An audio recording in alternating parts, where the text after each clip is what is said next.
Hello, everyone, and welcome to the Dreams Are Real podcast.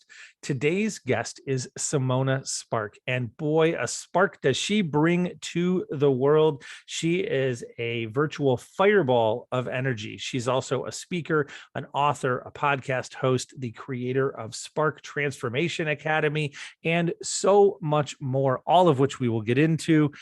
But the coolest thing she is just this ball of light, and thankfully, a new friend of mine. Welcome, Simona. Oh, thank you so much. Thank you for having me, Dan, and welcome everyone. They're here to listen to us. Oh, we loved having them, and I love having you here, and I'm excited to share your story. And before we get too far into the story itself, I just listed, I don't know, what felt like 20 things that you are. And I know when we've talked about what you do in the world, you have so many of these different things. When someone meets you for the first time, maybe they meet you on the street, maybe they meet you at an event, and they ask, what do you do? How do you respond? Honestly, first thing that I say is like, I'm kicking people's asses. I love it. Your first response is, I'm kicking people's asses. All right, done. Yes. But in official setting, I said I'm a coach or a transformational coach. I'm a international speaker, published author, and then it goes from there. Depends who the audience is, depends who I'm talking to, depends what the interests are. Yeah, it can vary a lot. And I think that customized answer, depending on who you're talking to, it's a common refrain that we hear, because I think so many people in our space do so many different things. When you look, though, at what you're trying to accomplish, let's maybe take it down that path. What is it that you're accomplishing in the world? I'm changing the world every day, one person at a time. My mission is to create a future without labels, to bring my contribution and whatever I'm feeling inspired to do every day in supporting people, showing up for who they really are, the authentic selves, unfiltered, uncensored, unapologetic. That's my tagline. I might keep saying that over and over again. But it's really just helping people to be who they are, regardless of your gender or sexual orientation or social status and so on. And helping people to be who they are, I think that is such an important thing that we connect with. And we hear a lot of discussion about authenticity and finding our true selves. For you, what does that mean? And what is the biggest barrier that you see that people face to being who they really are?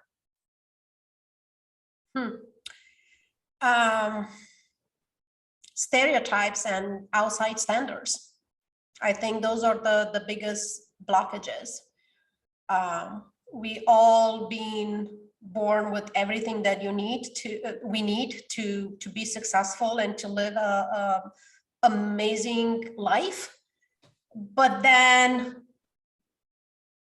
a lot of things happen, parents taught us how to behave, what to say, what to not say, how to react, how to respond. And then school reinforced that, like who we should be and how things should happen. And then the society reinforced that. And here we are, grown adults.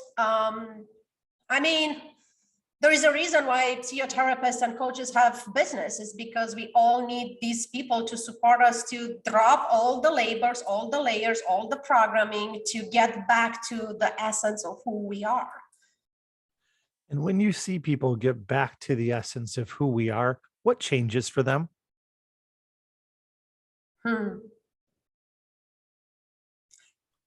What I've experienced for myself and for people that I privileged to work with on one-on-one is reaching a level of freedom that is not necessarily thought. The freedom of just being, like the freedom of, I don't need to explain myself. I don't need you to like me. I like me, and that's sufficient. getting to that spot where you don't have to maybe justify an answer. I think as you described that, what flashed through my head was someone saying, do you want to go somewhere? And me saying no, and not having to feel like I need to add 10 sentences to that, but just having my no be, that's fine. Like that's where we're at. And I'm comfortable in that. Is that the sort of thing that you mean? Is that exactly what I mean? Like having the no, being a full sentence, as we see this, like, no, it's a full sentence, and really believing in that. But also understanding the power of it, and it's not, and seeing the yes behind it. Because when we say no to things that we don't like, we actually say a big yes to the things that we like. Or when you say going somewhere, no. And what I'm saying is, I'm saying yes to what is it that I want to do instead, that has nothing to do with your invitation. Yeah, that saying no to things that we don't like actually being a big yes to the things we really like. I love that. And it meshes with one of the things that I talk with a lot of clients about, which is the idea that we can convince ourselves that we can do a lot of things, but functionally we have a limited bandwidth. And we can either try and put a little teaspoon on everything, which means the fires will eventually burn us and we get overwhelmed and we go through this cycle, or we can pick a few things and pour our effort and our energy and our resources into those and create something meaningful with them. Those would be, I guess, in this case, the yeses. And so many people that I find say yes to everything, and they're not really saying fully committed yeses to almost anything. Do you find that as well? Absolutely. And is this I like to call it sexy strategies, like what's coming up and what we explain is this pain of like things are not working out, and I say yes to that, and I went there and I tried it and it didn't work out, and I'm frustrated and I'm tired and whatever. Sorry. But what I found, when we remove that mask, that sexy strategy that we have the tendency, because that's what we are taught how to explain ourselves, what's behind that, it's actually the frustrations. It's coming from the fact that we didn't dare and we didn't have the courage to say no to the damn thing. So now we try to explain it why it doesn't work. And I see that a lot in entrepreneurship as well, especially for the beginning, like you and me both work with people at the beginning when they start to set up their practices. I'm like, this is not working. It's not for me. And I'm like, but are you doing what you really want to do? Because right. Because when you do what you really want to do, meaning say no to the things that people tell you this is what it needed to be done, and say yes to what is actually really in your soul, then there is no explanation, there is no failure, there is no frustration. You're just like, go, go, go. Nobody can stop you. Yeah, two things that I pull out of that. The first is something that I recognized maybe 5 or 6 years ago, which is that there's yes and there's no. But I would more say we should shift to this mindset of hell yes or no, because a regular yes is almost always a disguised no. It's almost always an obligatory no, like an obligatory yes, like, oh, I feel like I should, or I feel like I have to make someone happy, or I guess I will. And those almost exclusively pull away from our higher path, if you will. Do you find that to be true as well, that a lot of these yeses that people are saying are all about everything else? Yes, with myself included. Like my favorite question that I'm asking myself on a daily basis, every time something come up, like one thing that I know for sure is, all right, let me step back a little bit. In coaching, for many years, I encourage clients like, okay, say first thing that's coming up, because usually that's the truth. And I work with that for months and years. And now I don't believe that anymore. Now I'm take them a little bit deeper. And I say, okay, so chances are that the thing that come up first, it's still coming from a comfort zone. So let's go a little bit deeper. Let's squeeze another drop. And it's exactly what I'm doing with myself. Every time something come up, my favorite question, is it? That is changing the energy. Like it is just like questioning, like, oh, I really want to do that. Is it?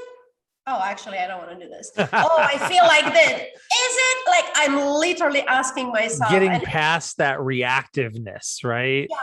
Yes. Yeah, I talk about that is getting to a space where we're responding not from emotion but from objectivity, and giving ourselves just that breath, just that moment. Your is it is similar to what I would call a device that you put in place to give you the 1.5 seconds that your mind needs to disengage from the emotion and step back and make a more objective call. We teach it in sales to handle objections. We teach it now in coaching to get apart from that reactive piece. And it feels like you're applying that same principle here, which is very powerful. Yeah, I mean, I know for myself that, and I don't need to talk about other people really, but those of you in the audience that resonates, you know what I'm talking about. I live all my life reacting from a previous experience because I didn't have another option available. I didn't know another option, right? So now I learn, like through healing and to personal growth and all the things, is like, okay, those are the circumstances, and this person triggered me, or whatever the circumstances might be. And am I having a reaction that is coming from a previous experience, or I'm actually capable of getting present and respond to what is? And that little question of 2 words, like, is it, that allows me to just pause, get present, and actually respond to what it is, not react from whatever's been triggered in my body that has nothing to do with the person in front of me, has nothing to do with the conversation that we are in, right? Yeah. And I think even that recognition that the majority of how we respond has nothing to do with the person we're talking to, that's a pretty powerful connection that very few people make. I know as my son was growing up, he would say, you made me you made me angry. And I'm like, no, I really didn't. You're choosing to be angry, or you're allowing yourself to be in a response matrix that has you angry. But I didn't have agency in that. Now, could I have responded better? Could I have been maybe less teasing or something like that? Probably, if we're honest, but I wasn't the agent of that change. And so many times in life, we miss that lesson. I love these lessons that you are bringing to our audience, but also to so many people in the world. And I do want to talk about what your mission that you mentioned a moment ago of getting past labels and getting to a world without labels. What does that mean to you? And what is the path to getting there? And then we'll go back into your little girl time here in just a moment. But I would be remiss if we didn't touch on this idea of labels, particularly because one of the first things that I heard after I was introduced to you by our former or recent podcast guest, Jen Godet, was your TED Talk, which was fantastic. And you were touching on some labels there. What do you mean by a world without labels, and what does that look like? All right, so that could be a 17 hours conversation. We're going to make it as short and concise as possible. Here's the truth. The truth is that 40 years ago or so, when my son came out, I made it my mission to do whatever I could do to create a different future for my son, where he no longer need to deal with all the BS that LGBTQ community, people from LGBTQ community deal with today, like all the labels and stereotypes. And that is my truth, that I look at the labels like just for the LGBTQ community, because that was present, that was in my heart, that I was really like, I'm gonna take a stand for this, right? And then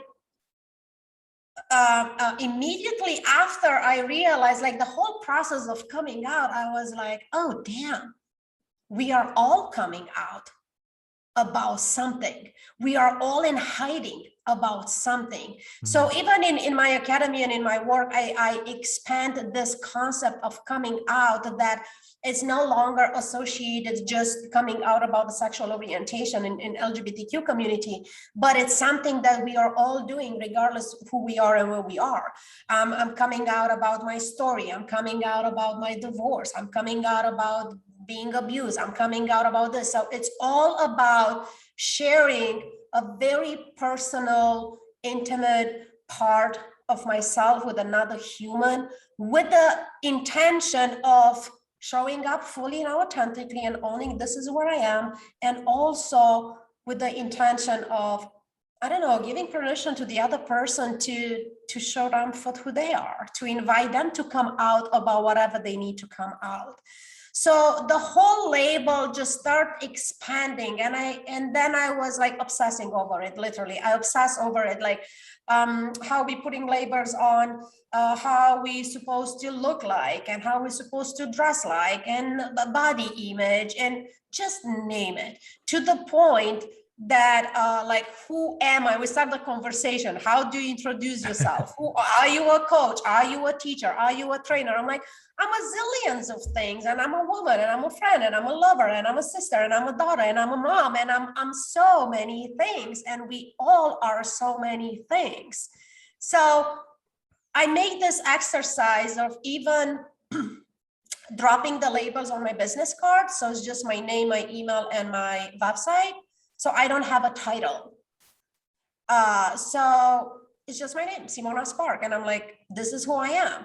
And when you ask me how you introduce yourself, well, it depends who I'm talking to. Like, how can I serve you? Right. Oh, I need this, this, and that. Okay, I could do that. I have that skill, or I could recommend you to someone. So in this space, I'm a guest. That's my label. That's true. That's the label, right? And so it's more of picking them up and putting them down as tools and as appropriate things, as opposed to having them define who and what you are or can be, because you are Simona Spark. And yes, and here's the thing, Dan. I noticed, like, when I start with the coaching, because I got a certificate as a health coach. So my business card read health coach, and then I was a life coach, and then read health coach and life coach, and then I was a transformational coach, and then I put that. And then it's like, what I noticed, like going to events and giving someone my business card, they will automatically will put me into the box of what that title represent to them. That has nothing to do with who I am or what I'm capable of. Right. They don't need to have a conversation anymore because they've already classified you. Exactly. So now, I mean, if you want a marketing tool, take it. Make it your own.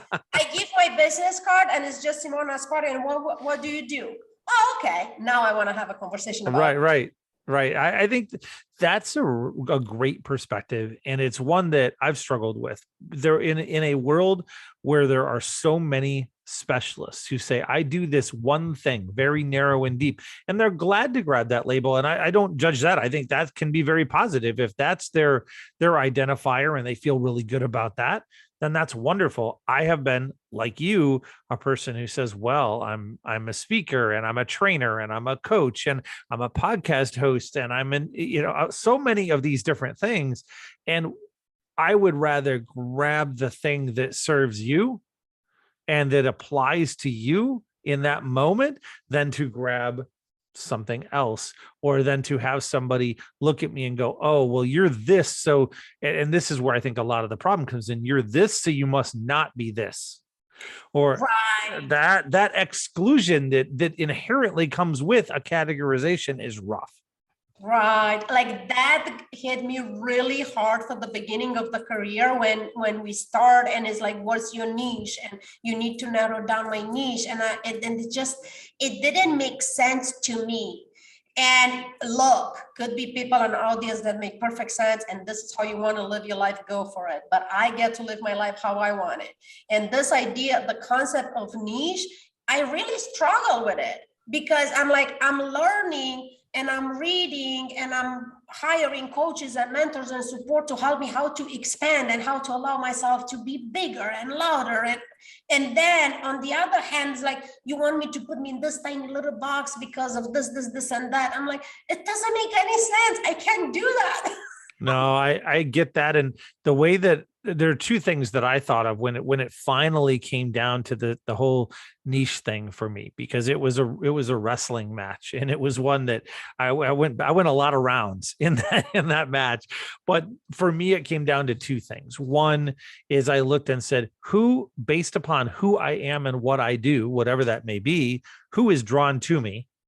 Right. Yes. So now I look around and say, okay, well, these are descriptors that generally fit those people. And so that's helpful in this, but it's not me just making that decision. It's me having put myself out there and others having made that decision that that's where they were drawn. And the second was the recognition that, much like so many other things, assigning a niche was a tool specifically meant to allow me to advertise in one way. And what that meant is I could change it. I could go a different direction.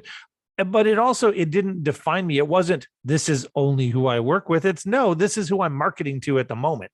And recognizing it in those ways ended up being a lot healthier for me. It also made it a lot easier and a lot faster to help others make those decisions, rather than getting caught up for months in a process that was attempting to define them in a way that was not remotely helpful. Yeah. Yeah. So we get to pick and choose. And it's temporarily, and it gets to be changed, and we get to change our mind, and we are here to evolve. So therefore, everything around us is gonna evolve, and that's that. So as we're evolving and changing, you've been doing that for a long time. When you were a little girl, you were 3, 4, 5 years old. Were you already like the change maker on the planet? And heck, where were you? What was your life like? I love this question. Well, I was in Romania, so I was born and raised in Romania. And here's the thing. As a little girl, well, my childhood was kind of, not your typical childhood. It was hard and was in the communist era and all that. And so it's a whole book, shameless plug. There is a whole book about it. What's the name of your book? Raising My Voice, the memoir of an immigrant. Nice. So I wanted to be a scientist. Now, hear me out. I wanted to be a scientist because that's all I knew, that would be something that would allow me to invent something that is going to change humanity. Like that's like. Well, you wanted to change humanity even as a little girl, huh? I mean, absolutely, yes. So that's a memory that I will. I love it. You're like, absolutely, not a little bit. Like, of course. Sure. Yeah, no doubt. But that was silent really quick. But I do remember, like, we moved from a little town. We moved to the country. I was 6 years old, and the upstairs of the house was not finished, so we are all living downstairs. And you say you all, how many of you were there? So we are a family of 5. Okay. Yeah. So, and I was playing upstairs, where it was still construction zone. I was playing with oh God, I don't have the words, the things that I will make this imaginary lab. Okay. Where I'm like I was coloring oils and waters and change the colors. And I was like playing that I'm inventing something that is gonna change people or whatever. So that was the thing. Well, I haven't become a scientist. I married one at some point, and that was very useful. I love it. That was useful. As I get to being a scientist, right? I married a scientist for a few years. But listen, as I tell to my kid, now that he's applying for universities and whatever, and I say, when I was in high school, I couldn't I couldn't wish to become a coach because that job didn't even exist. Right. It didn't exist in Romania for sure. I don't know if it exists in other parts of the world. Like I didn't know about it. So it's just for me to encourage him, like, hey, this is what you fight up about, go for it. And just know that you get to change your mind, and life happened, and you always land when you need to land. And that's that. You always land when you need to land. I love that. When you were that little girl and you moved from the city to the country, what were your earliest memories? We've talked about you playing in the lab. Is that like the earliest thing you remember as a kid, or do you have memories earlier than that? I do have memories earlier. My earliest memories were when I was under a year old. Wow, you're the first person I've had on the podcast who has memories close to as old as mine. I started at 6 months, and everybody thinks I'm a freak for that. So yay, partners. Two freaks in the house. That's then, right. If we talk about labels, right? Yes, I remember. Let me see. I think you're right, because I know it was winter. So I was born in May, so it was winter. So it could be around 6 months. Yep. And what do you remember? What was that? What do you remember? I remember my mom dropped us out to daycare so she could go to work, and was my sister.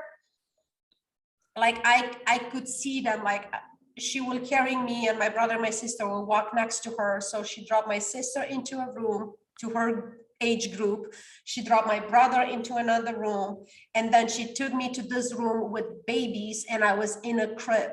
And I know my outfit, and I know the little footy jacket that I have on that was hanging next to my crib.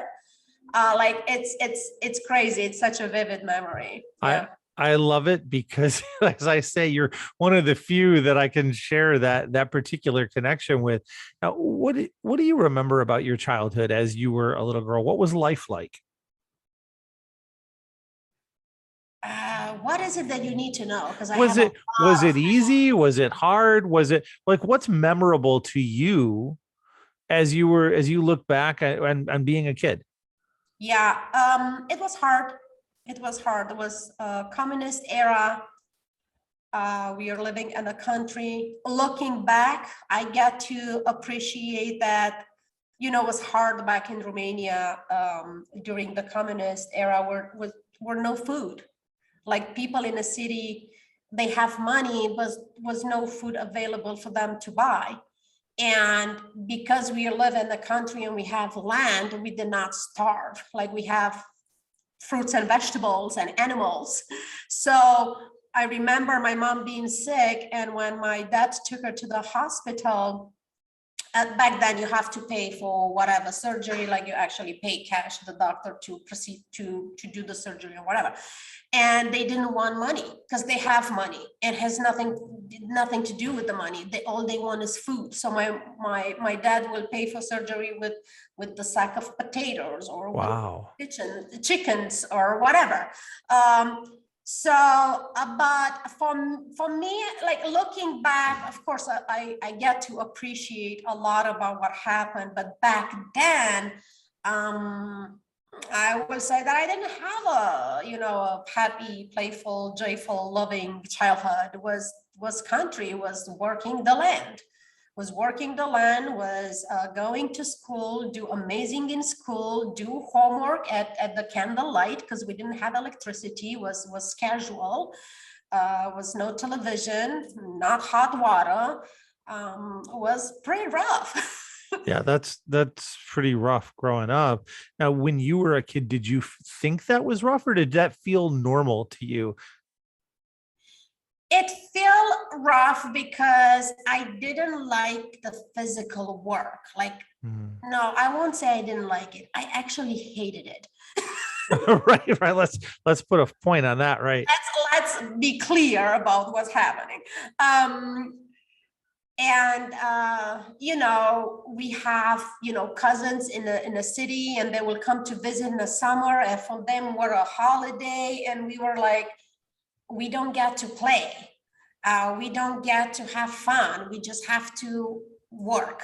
And we don't work, we need to take care of animals. And we don't do that, we need to do homework. And it was just, I didn't like it. It's almost like you grew up too soon in some ways, in that you're doing all of these things that adults would do without the space to be a kid.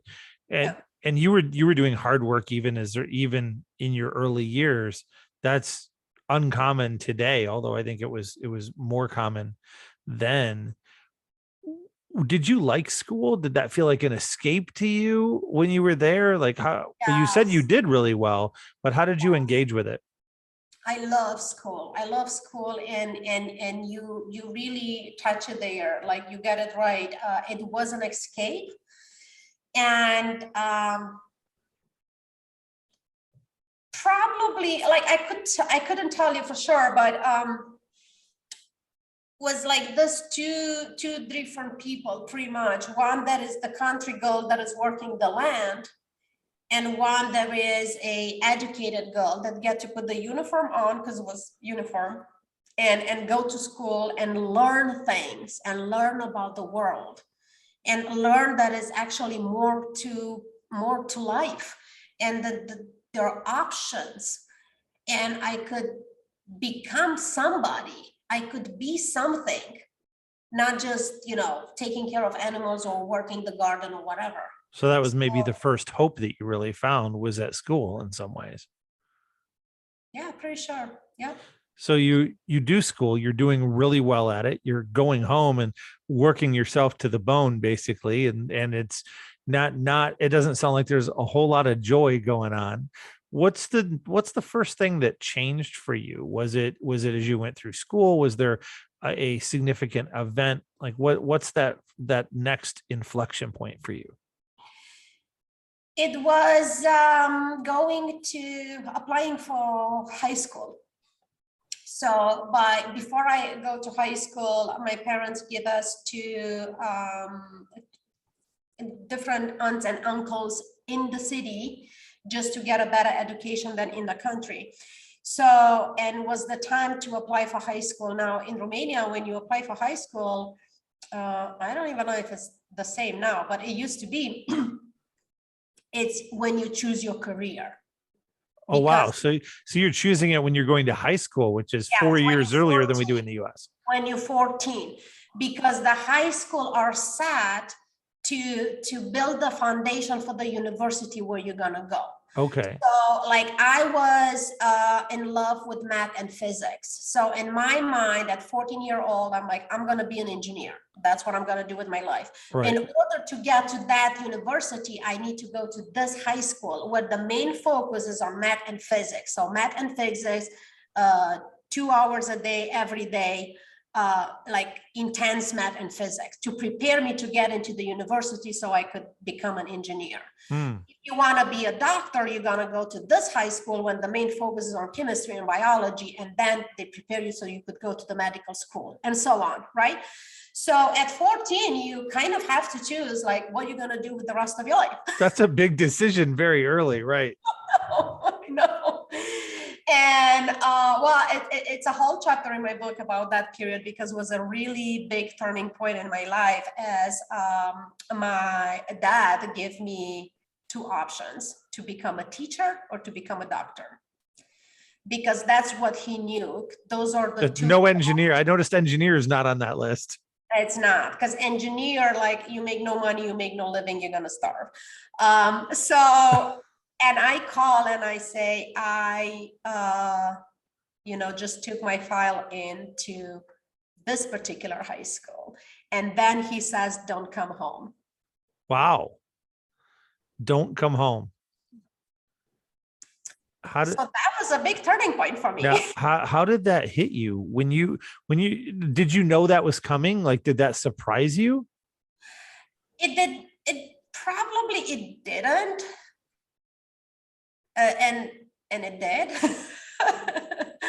maybe you saw it coming, but the reality of it actually happening was different. Yeah, pretty much so. Yes. How did that affect you? A lot. It's probably the first sense I have or the first experience close to how does it feel like to feel abandoned, like not welcome, not belonging, like don't come home. Now, did your mother agree? That's a separate story. Okay. My mom didn't have a lot to say in a lot of things, so I won't get into that topic. Okay. But you know, I have the support of my aunt that I was living with, and I get to come home. But you know, was not it wasn't a warm welcome.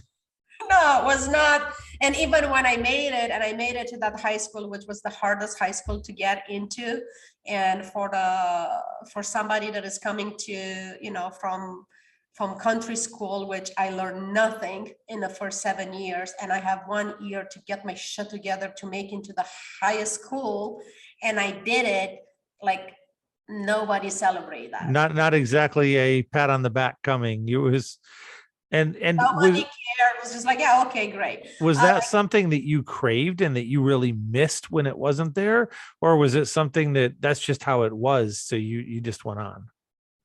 It was how it was. I learned later on, you know, looking back, when we do this self-discovery work, and like, how do I show up in life as an adult? What that is coming from, like, oh, like here I am, 40 something, and I'm still learning how to celebrate and be proud of myself, right? And it's like, of course I don't know how to do that because I never learned it, I never experienced it. And now I just find out that that's actually, that thing exists. Right. People do that. Yeah. So you get into this really hard high school, and you're able to go to that high school. And how was it? I go and I do well, and I go and I participate to math and physics Olympiads and exams and competitions, and I'm doing well, and I'm eating math and physics. I'm dreaming in numbers. To this day, I'm taking notes more in numbers than in letters. As weird as that might sound. Hey, no labels here. That's pretty amazing. I don't know that anybody could really read my notes, so I'm not one to criticize that for sure. So you go all the way down that math and physics road and through high school. Did the relationship with your father change at all during that time, or did he hold on to his disapproval of it? I will probably never know what happened in his head, really, but what I know is they didn't need to worry about me. You know, I have a sister that needed more help. I had a brilliant brother that just did a lot of fucked ups in school. So my parents were occupied and they didn't need to worry about me. I was doing great. Right. You were the set it and forget it daughter. Got it. Yeah, to the point that, you know, they do this like, you know, parents teachers conferences, and my dad told me, like, do I need to go there?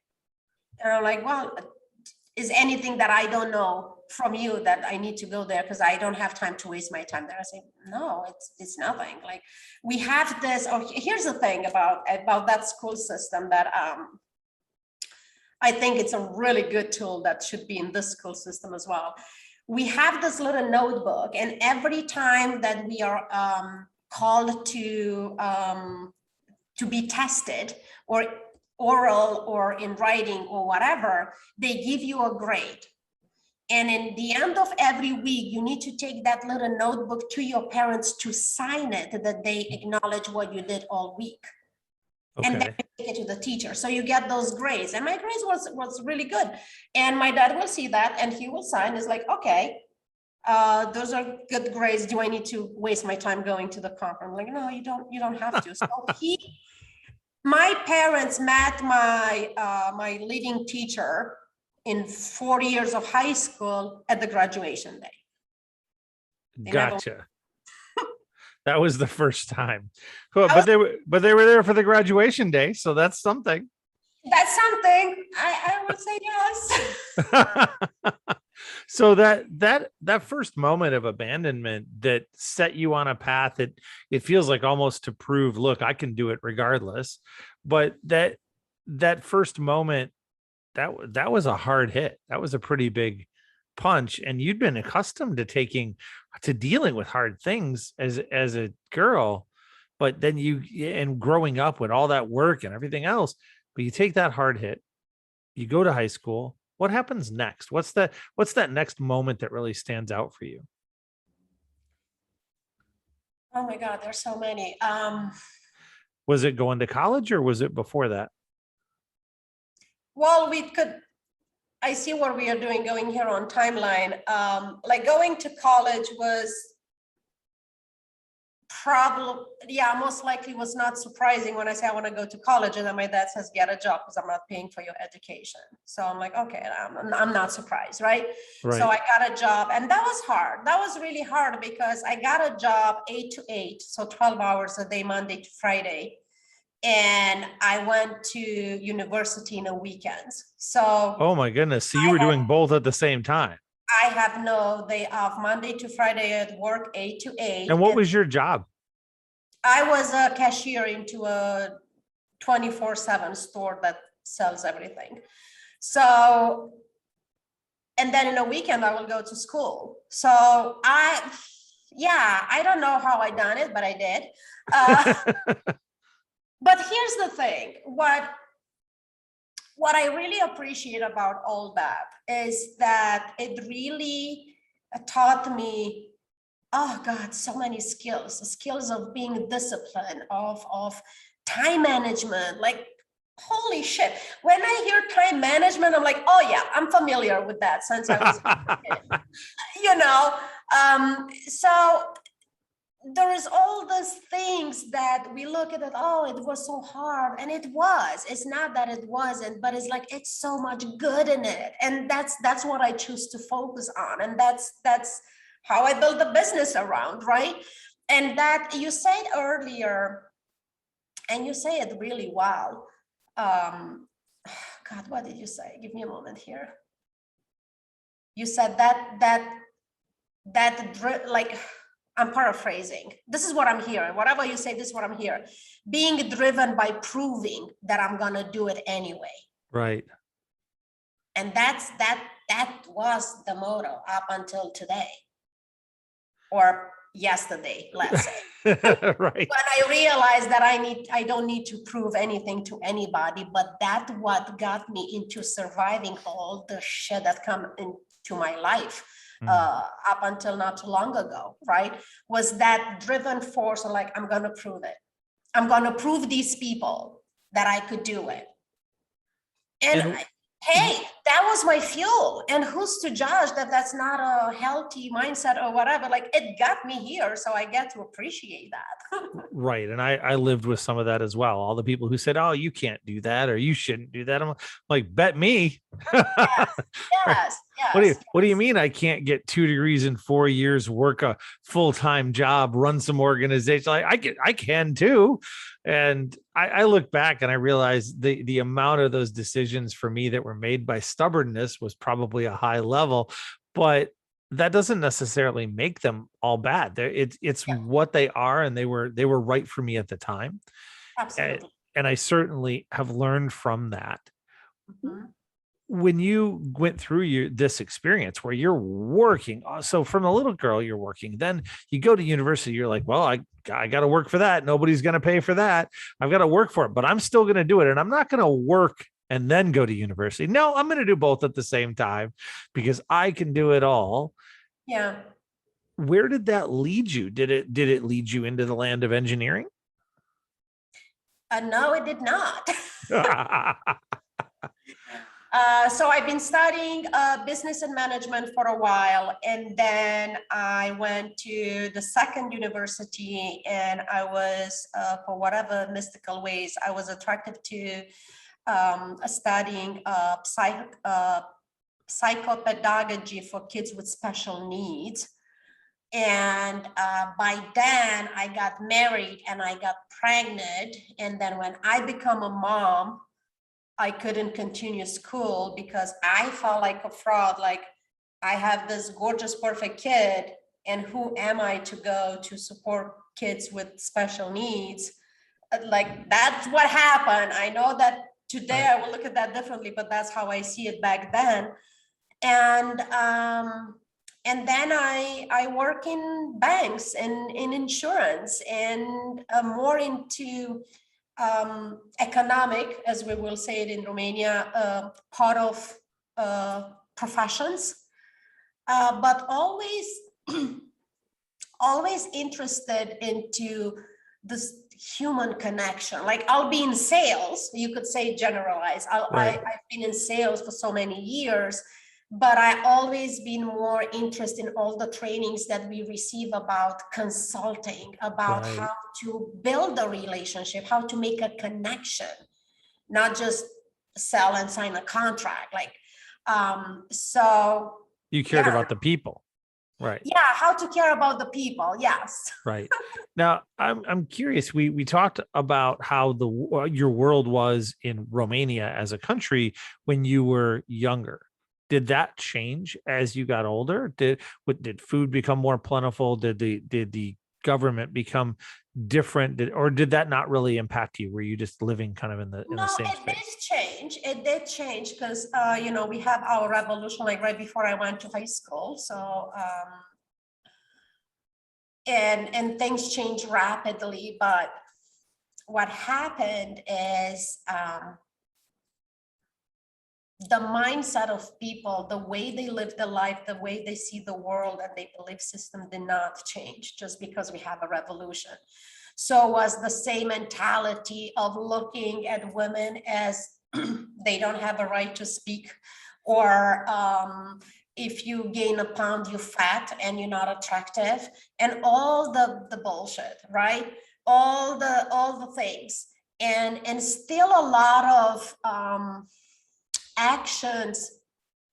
I didn't necessarily understand that don't believe for a second that I was just brilliant human and understand everything. I understand it now, looking back.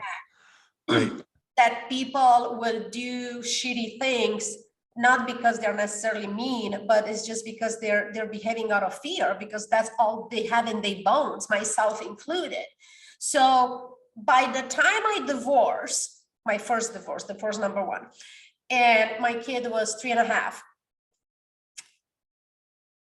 it's when actually hit me in my face to see how people behave around me. Like, I'm old, I'm consumed, I'm damaged, my husband left me, nobody's ever gonna love me again. All the things. And once again, I'm gonna prove them. So I got a second job and a third job, and I'm a single mom with a kid, and I bought a piece of land and I built a house. And then the story was that a woman cannot do that. So she might have a sugar daddy or something. I don't want to say it as ugly as been said, but that was the idea, and you get it. And then I was like, what the F am I doing? Like, I can never be enough. I can never, like, I'm an honest person and people treat me like I'm some piece of shit. And I'm like, no way I'm raising my kid in here like that. And I didn't know how to raise him differently. And I didn't know what different is. All I knew is like, this is not it. Right. So you knew that the way it wasn't there, but you didn't have the resources to know what different would look like. You knew it needed to be different. You just didn't know what different meant. Yes. So I just left. What do you mean you left? I packed 2 suitcases and we flew to United States of America. So you just, what made you decide to do that? I get the dissatisfaction with the way things are. What made you say, all right, I'm not just like out. I'm not just going to make a little change. I'm packing some suitcases and I'm going across the world. Peace out. How did that happen? Well, long story short, I've been visiting United States a year prior, and I have a contract I work here like with no language, no nothing. I was like cleaning toilets and stuff. But it was one thing that really when I talk with American friends, they just look at me like, what? Um, so I was 32-year-old, and for the first time ever, I actually felt appreciated. I felt that it's not a title and it's not my business card. And it doesn't matter if I'm just cleaning the toilets. And back home, I was like this fancy person in a bank with a business suit and a lot of money in a bank. I was doing well, okay? But here I am in United States with the lowest job that you could get. I have no communication skills because I don't know the language, and people appreciate my work. And that for me was like, whoa. Yeah, Like that for that's me huge. was like, I never felt that at so deep. And I'm like, in my mind, because you can't communicate. I mean, I don't know if you get this. You can't speak the language. All you could do is be in your head and absorb. Right. And see how people behave around you. And really Watch what they're saying without their words. What they're saying, right? I mean, and when you learn a language, as you know, you most likely know, is you learn how to understand it first before you speak it. Yep. So you kind of understand what people are saying, but they're nice with you and they appreciate you. And I'm like, and I'm fucking nobody.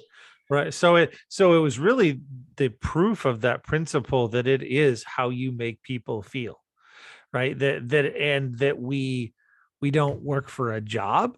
We don't even work for money, right? We work for a person. We work for how that makes us feel.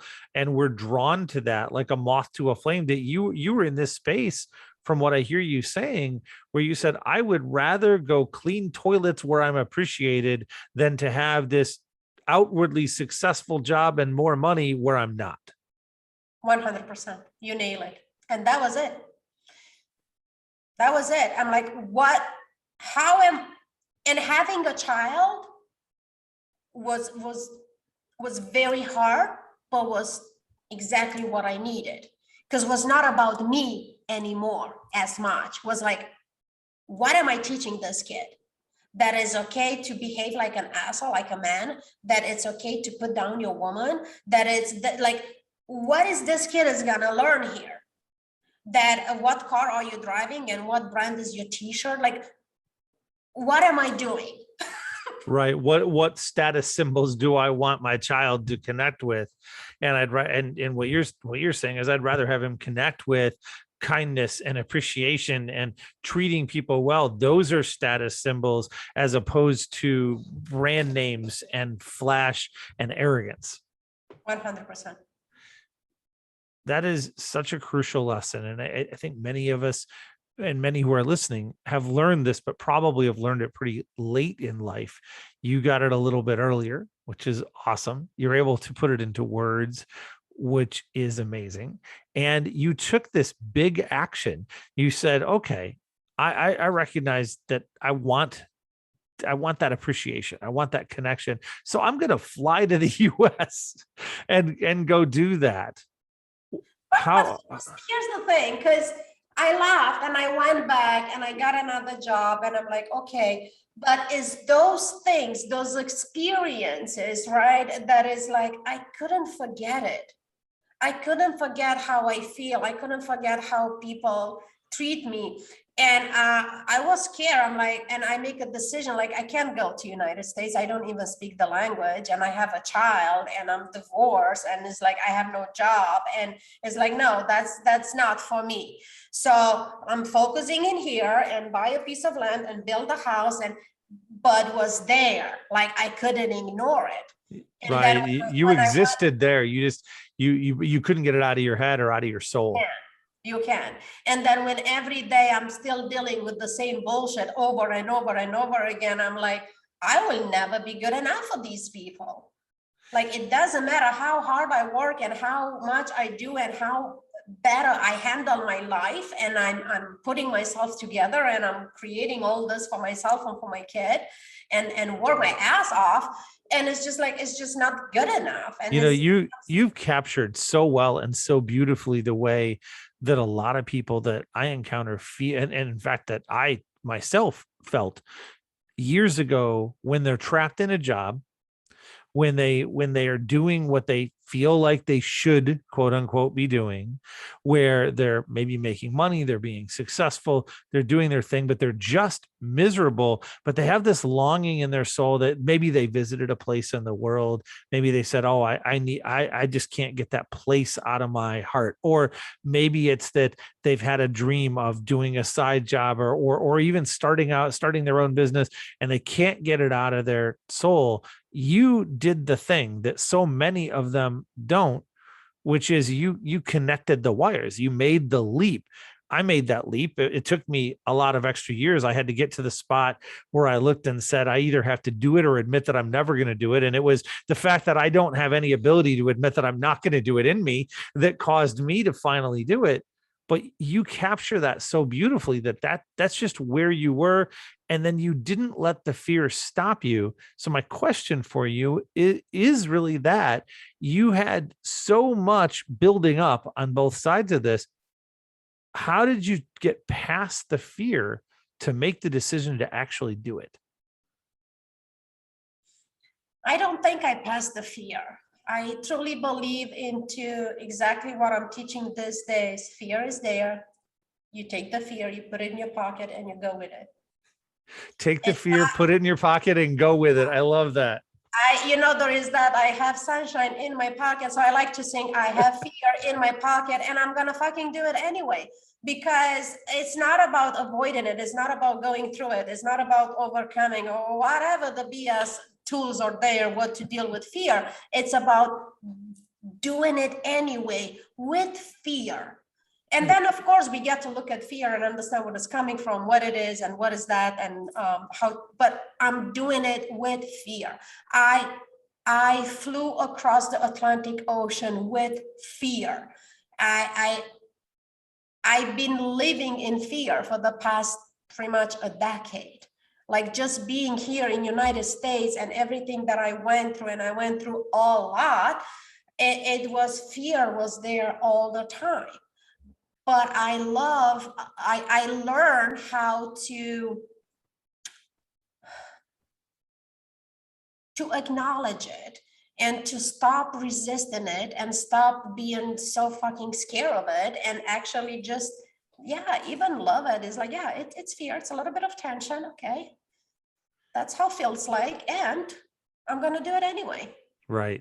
I that's such a beautiful connection and series of images.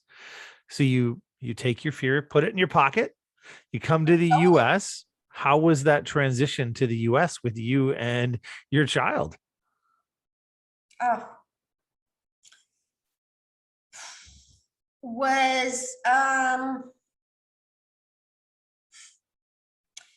Let me get some lip gloss for this one. we got to take a step to get there for that one. I gotcha. My lips are dry.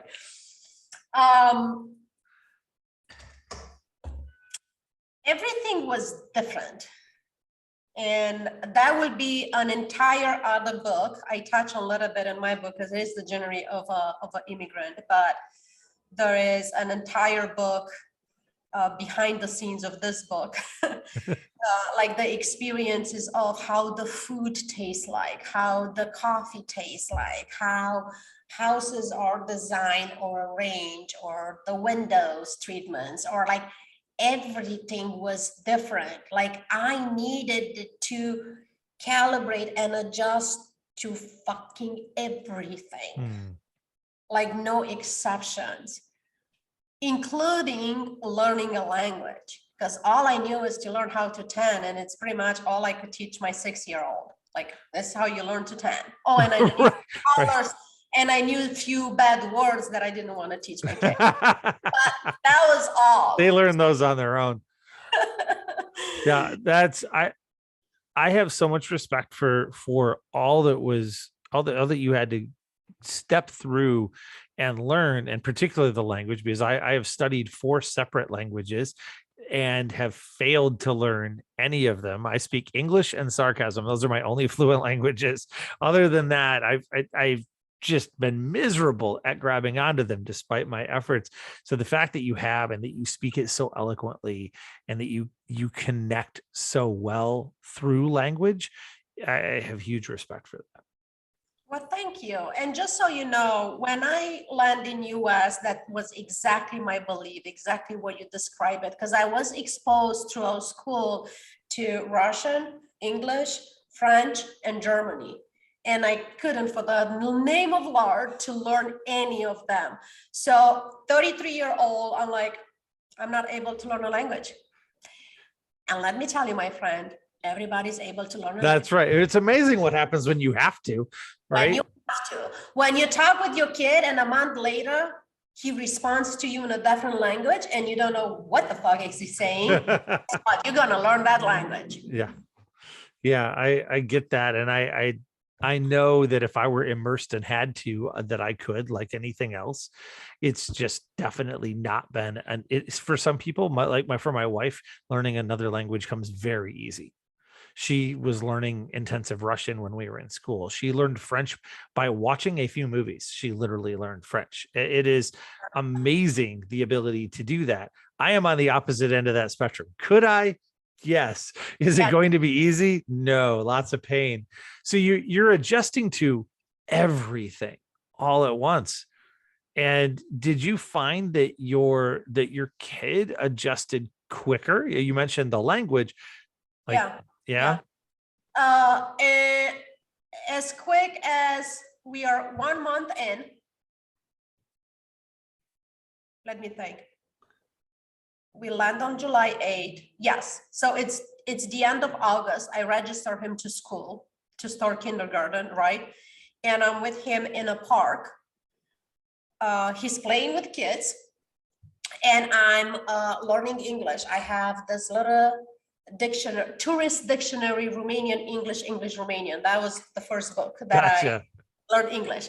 So I'm taking notes and I try to figure out why they pronounce vowels different than me. Don't even get me started. Anyway, that's what I was doing while my kid was playing with the kids. And at some point I'm hearing a conversation in English that I don't understand what's happening. And my kid is in a conversation and I go closer and he's like just talking with the other kids in English. And I had no idea what you're talking about. Yeah. That was his level of adjustment. It took him less than 2 months to actually have a conversation in English. That's incredible. And I panic. I'm like, I need to learn this language. I don't know how, but I better do it like immediately. Right. I can't be outside of that loop. I've got to get back in there. So then what did you do? When you had come before, you were cleaning toilets. Did you start is that where you started again? Or did you move into different? I didn't have authorization for work. I didn't have papers, none of that. You don't get to just come here and get a job. You need, status, you need documentation. So what I did, I fell in love with the wrong man. That's what I did. And we got married. And then he turned out to be an abusive man. And it took me a year to allow him to do his dance. And then I left. So, one day when he was at work, I picked up my kid and we left. And we are gone. And nobody knew where we are because we are in an emergency women's shelter that was like highly protected. Like I didn't even know where I'm at, in which state. And nobody knew what's going on in that building. And I was not allowed to leave the building for about 3 months or so because they didn't know So the situation with him must have been pretty bad. It was really bad. And it sounds like it wasn't just verbal, it was physically abusive and threatening. It was not physical abuse, it was emotional abuse, Right. Like you think of like just locked in a house for days with no food. Oh my gosh. I learned how to live without food. I learned how to explain to my 7-year-old the importance of water in our body and how we could survive with water and we don't need food. We did math problems of taking a box of mac and cheese and break it in pieces and boil it spoon by spoon so I could feed him, because we didn't know if we have a day or two or a week to live on that box. Oh my gosh. So yeah, no connections, no phone. And you were locked in, you couldn't get out of the apartment? No, I was allowed to get out, and then I was locked again, and so on and so forth. Wow. Until I got to the point where I couldn't be lower than that what I got. And I just call a 1-800 number and we escape. So you got to a spot where you said, wait, this is bad. And it finally connected for you. I knew that it was bad from day one. Okay. But here's the thing that, people ask, why did you stay with him for so long or whatever? You still hear that questions in abusive relationships and whatever. And that's a very shitty question to ask, It is. It's a very shitty question to ask, because when you have no self-worth, it's basically is when you end up on those relationships. And I take full responsibility and I learn a lot from it. When you have no self-esteem, and when also you don't have the language so you could stand up for your abuser, that's what's happening, okay? And then you don't know anybody in a whole fucking continent that you could call and they could help you. You really couldn't be more alone at that point. Don't come to me and ask me why it took you so long. That's just a shitty question. Or don't ask anybody, why can't you just leave? Even if listen, if you know somebody that it's in an abusive situation, all you could do is be there for them and listen to them. But you don't get to tell him, why don't you leave? You should just leave him. It doesn't work like that. It doesn't work like that. And emotional abuse goes really deep into your bones, And I mean, physical abuse is dangerous because, it could kill you. But emotional abuse, that's very deep, and that's behind closed doors. Like nobody knew what's happening. Because that's never, you have no bruises. Right. And so it's hard to even for others maybe to be aware or believe or understand. We've had a number of people, mostly women, on the show who have, as with you, who have been open about their situation and the struggle that they went through. And the themes that you're sharing are heartbreakingly common. That when you're in it, it's that so many people stay in it for a long time, and it's because from inside it's a very different perspective, right? And it's not like you're in this healthy, amazing, great, wonderful place. And it's shockingly common to hear these stories. And I guess I would ask you, if you were speaking to a woman who is in that situation, is there anything that you would say to them? We know we've heard, and I think it's great that you call out some questions not to ask them, some things not to say to them. Is there anything you would say to someone who maybe they're listening to this and they're in a situation right now that isn't great? Yes, I will say ask for help and allow yourself to just allow that help to be whatever is for you today. Today, that help might be listen to a song that make you smile. Tomorrow, that asking for help might be calling a person that you trust, or could be just calling a hotline number that luckily in this country there's so many agencies and support groups and so on. And we have online support groups a lot. I mean, depends where everybody's at. I know that I had, like, my Facebook was closed, my email was closed, like I couldn't communicate, I couldn't, yeah. And I ended up on closing all the accounts after I left, so he could not track me. But that's what I will tell to a person: ask for help and allow that help to be whatever it is for you today, because nobody could tell you what that looks like. It's where you are. That's the help that you need. Get the help you need for where you are. You then go and you go to the shelter where you don't know where you are, where you're in a secure place. How did you process that time? What did you do during that time? Well, the main focus was to learn the language. Okay. Another focus was, they provide with therapy, like one-on-one. I have a one-on-one therapist, and we also have like weekly group therapy. But it took me a while to say a word. I went to many sessions that I was just watching the clock on the wall. When my hour is up, I couldn't say a word. It's just like I couldn't.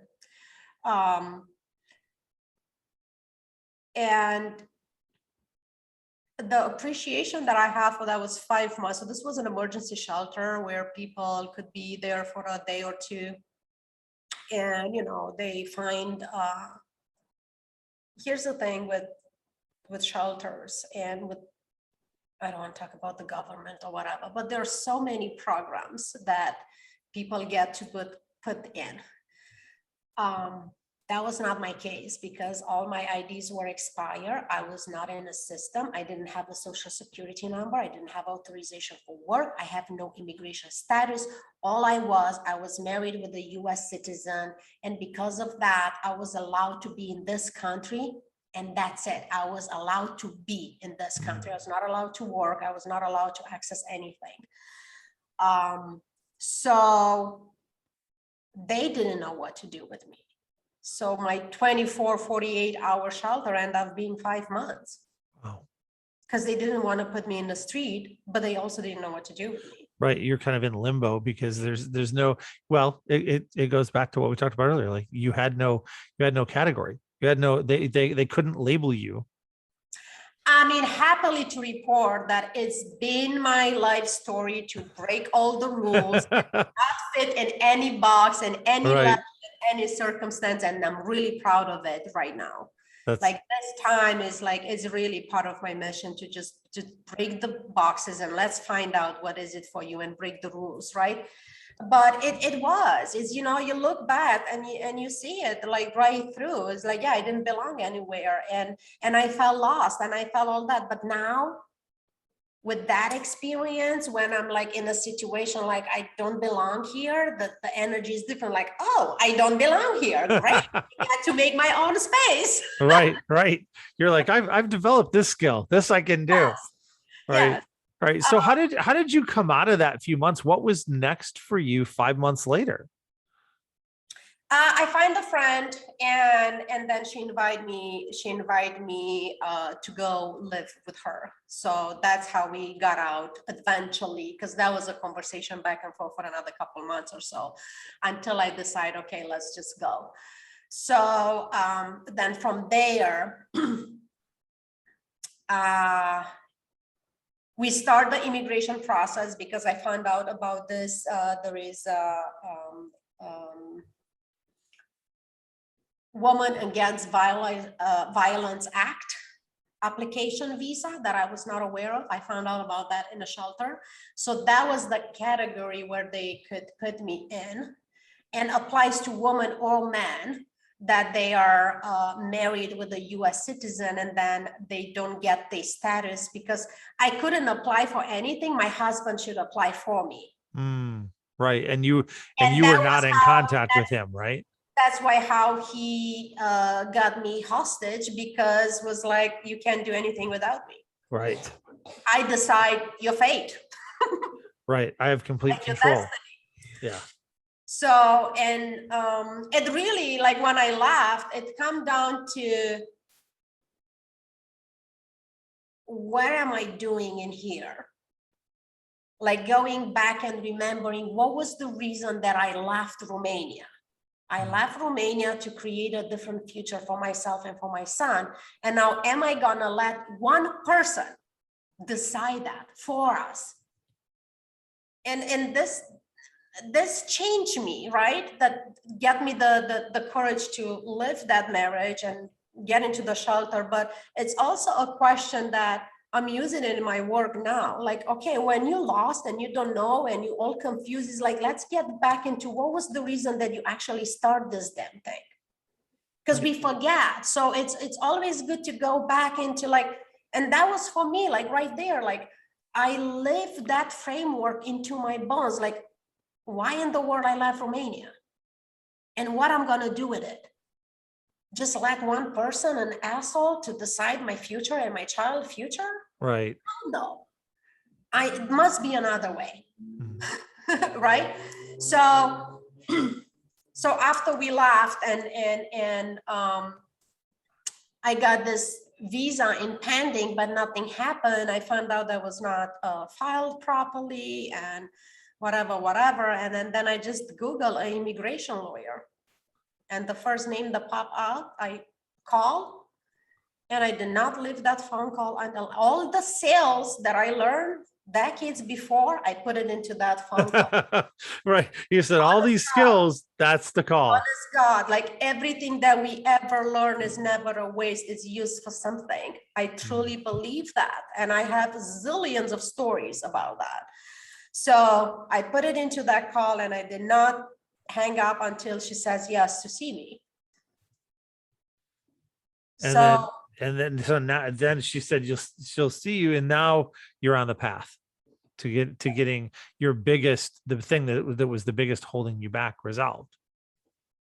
A lot of things hold me back, for all the time, but at this point it's like I just need to live here. I can't just be depending on other people. Like I believe that I was born with this fire and with this, like my personality, like just being independent and driven and make everything possible that I ever dream or desire.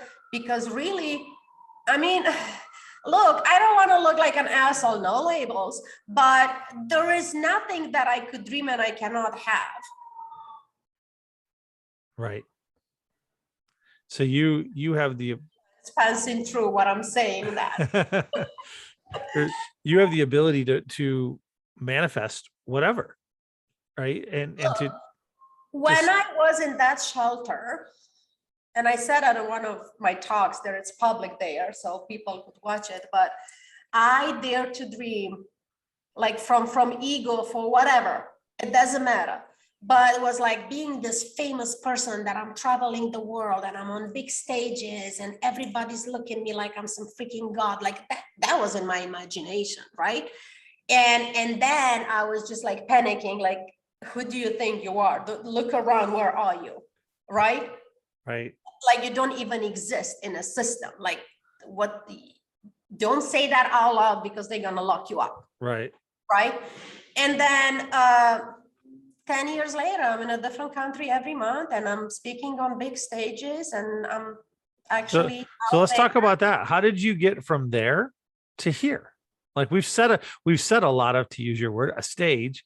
We've said it, and your life has been a big stage in many ways. How did you get from beginning this process of your visa to fulfilling that vision that you had while you were there in the shelter of being on all these big stages and traveling the world? That's an incredible light from darkness moment or journey. And what is that, if you were to put that in a capsule, what does that last 10 years look like? It's 256 pages. I feel like we've got a good reference back to the book. So for those of you listening, read the book. Click on the link and go get the book. But yes, read the book, and not just read the book, but order it from me so I could sign it for you. Here's the thing. The main thing was learning the language, and I don't want to be a broken record, but it was learning the language and was the biggest limitation that I have. That there is no way in hell that I could be successful because English is my second language and I mispronounce things and I don't know things and I say things wrong and I misspell everything and blah, blah, blah, blah, blah, blah, blah, blah. And all of that are true. And while all of that are still true, I also get to be successful and do whatever the hell I want with my life, right? So the process of from application to becoming a US citizen was 8 fucking years. Yikes. So that alone was a whole stretch of the hell, and a lot goes into it. and most of people are not even aware what that journey of an immigrant is, to just live your life year by year renew your authorization for work, year by year renew your work contract, year by year renew your drive license, year by year renew your insurance, year by year re-register your kid, and just live your life like on this like finite line. And it's like, okay, I have it to next September. Oh, I have it to next October. Right. It's all I could plan on. It's so much harder than most people realize. And I'm far from an expert on it. That said, I've helped a couple of people immigrate to the country and to work toward their citizenship. I also have a team member who has gone through that process and had some challenges with it. And seeing even from the side how challenging it is, how many steps there are, how long it takes, how complicated it can be is remarkable. And for those who dismiss it as, oh, anybody can become a citizen. Yeah, no, it doesn't work that way. It is so much more complex, difficult, and unbelievably frustrating than I think the vast majority of people would imagine. Yep. And it's easier to put the person in a box. Like, oh, she's an immigrant. Oh, she got married, and now of course now she's a citizen because she got married. Well, my husband has nothing to do with my citizenship. It was my damn work of 8 years. It just happened that by the time I got the citizenship, I also been married. But it's like it's easier for people to be ignorant and just put you into a box. And that's why, like, I can't stand for labels. It's easier to do that instead of actually have a conversation and say, hey, what happened? You Right. know, like the things that you are doing here, like everybody come here and say, hey, this is how you set your business. This is how you make money, but you don't do that work. And a lot of people do that work and we are sick of it. You actually bring your guests and like, let me listen to your story. And that being said, thank you for doing this work then. Because that's what goes into, like, people look like, oh, she breaks 6 figures in the second year of business. What's your secret? Well, this is my secret. 40 something years of hard work. Right. It's somebody asked me that as well. And I said, yeah, it's the same story, right? It's the 25-year overnight success, right? It's the 30-year overnight success. It's there's so much that goes into that. And I really appreciate that. I do believe, as you well know, and our audience knows, that our story is what matters. Our story is the one unique thing we have. It's the most powerful thing we have. And your story is incredible. And you're changing lives. And I'm curious, how did you get your start changing lives in this way? And I say that because listening to your story, I hear you creating life change in others from the time that you were 6, or from the time that you were 5 or 3, because I hear even something as simple as a father's changed response, or as the family that changes around you, or as the students that you impacted. You've had such a powerful impact throughout your life. But then you envisioned yourself traveling, being on stages. How did you get your start doing that? And what did it look and feel like?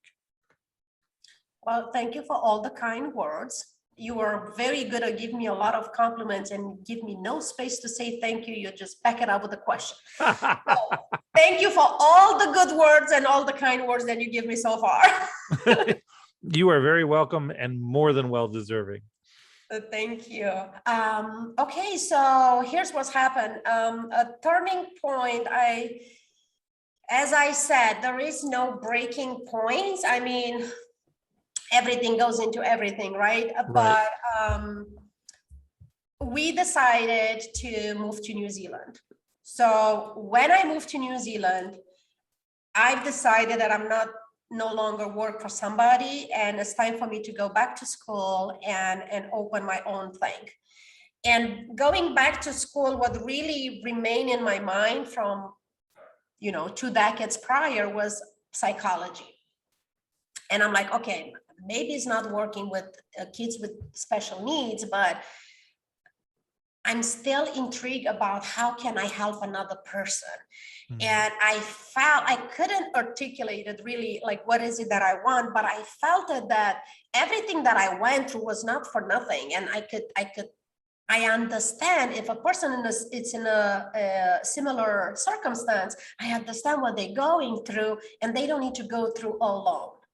So I have this twisted idea of like, okay, I need to go back to study psychology so I could learn the professional tools, how to help other people so they have what I didn't have it, to make it easier. And this is how I discovered coaching, because I didn't know the coaching exists, but that's how I discovered it 40 years ago. It's amazing because I think 20 years ago, 15 years ago, 10 years ago, almost nobody knew that coaching existed other than a very small group of people. Even 5 years ago, when I left my corporate position to jump out into the world and do coaching, it still felt somewhat uncommon. Now it's becoming, oh, look, that everybody's talking about it. You can be a coach and all these different types of coaches. It's amazing how fast that's come on, but how, when I was growing up, that was never a thought. It was, which profession are you going to have? Coach was not on the list. Yeah. The closer that I knew to what coaching is today was, having a advisor when you go for a master's degree or whatever. Right. Academic advisor or something, right? Yeah. Like some kind of type of mentor.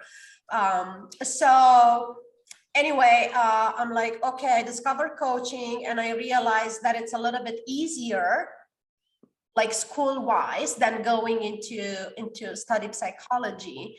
And then I signed up with a company, and I did a year of school for becoming a health coach, and then I did another year to becoming a life coach.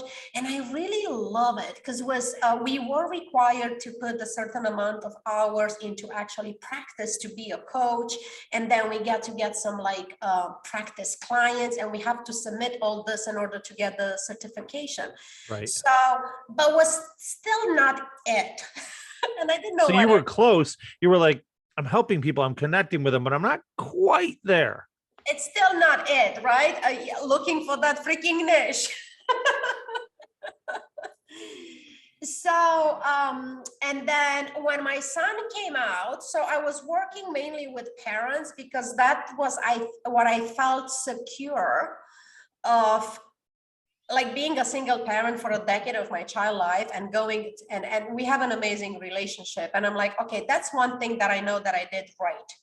That I built this amazing relationship with my kid while going through all this bullshit and hells. So I could support another parent, how to communicate with the child, how to, all the things. So I was working with parents, and then my son came out, and then I realized that a lot shifted for me in that space, like how I have this idea about my kid, like how he's gonna grow up and he's gonna bring home a girlfriend and whatever. And then I just realized like, oh, I need to change all that narrative. And I'm like, I'm not the only one going through that. I'm pretty sure there is a lot of parents that, like me, were not educated with how to raise an LGBTQ child or how to. I do want to ask here. We've had many wonderful guests from the LGBTQ community. It's a huge amount of people that I speak with, and they've shared lots of stories about coming out or the difficulty of coming out or how they were received. When that happened in your space, without trying to dive into your son's world in a way that we shouldn't, how did you respond when you received the news? Like, as a parent, how did that hit you? I kind of knew for years and set up different circumstances to make him feel comfortable and safe to come out. But you don't know until they tell you, right? So I was feeling a lot of things. I was happy for him for being brave to say it. I was pissed off to find out that he discovered that about himself 2 years prior and taking 2 years to come out to me while we are having a great relationship. Right. Which also got me thinking, like, how many bad relationships or children, parents, and how they could come out. Right. And then I realized that I make believe the stories. There is like, that's so effed up. Like, so, and I was very happy for him, and I was very proud. I was proud that he claimed who he is. And that for me was like the whole idea of coming out, that we start this conversation, is like showing up fully. Like, this is who I am, damn it. And there's nothing you can do about it. And I don't care what you think about it or whatever. So it was very inspiring, right? But also I realized, while we have, LGBTQ friends, and he was exposed to it and he knew that I'm inclusive and all that, I realized how little I know, and how ignorant I've been to don't ask details of my friends and to understand how they live their life. And I'm like, now as a parent, like, I need to get myself educated in this space. So I contact all the friends that I have, and then they will recommend it to other people. And this is how, before you know it, I just created a podcast and collect all the stories. And then from that podcast, I got into organizations that support LGBTQ community. And then I start going to their conferences. So do you see what's happening?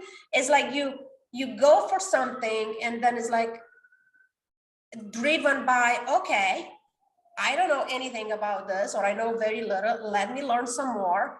And why do you do it? Because you want to support another human. And then other doors are opening. I never plan on opening a podcast. God, if you go to listen to my podcast, like, I'm like shitting my pants there as a host, because I was so nervous. Like, the first episode is my kid sharing his story, and he's just like, so amazing and articulate and very solid in what he's saying. And I'm there like with like shaking voice and whatever. It was not my business plan to open a podcast. It was not my business plan to, from that podcast, I was invited to do the TEDx talk. Never give a talk in my life in front of live audience. So somebody watch, they see the work, they listen to the podcast, and then they contact me, and then they invite me. So I'm sharing that for the audience, that we don't get to plan on everything. And when we are doing it from a place of love and serving, that's when things are opening.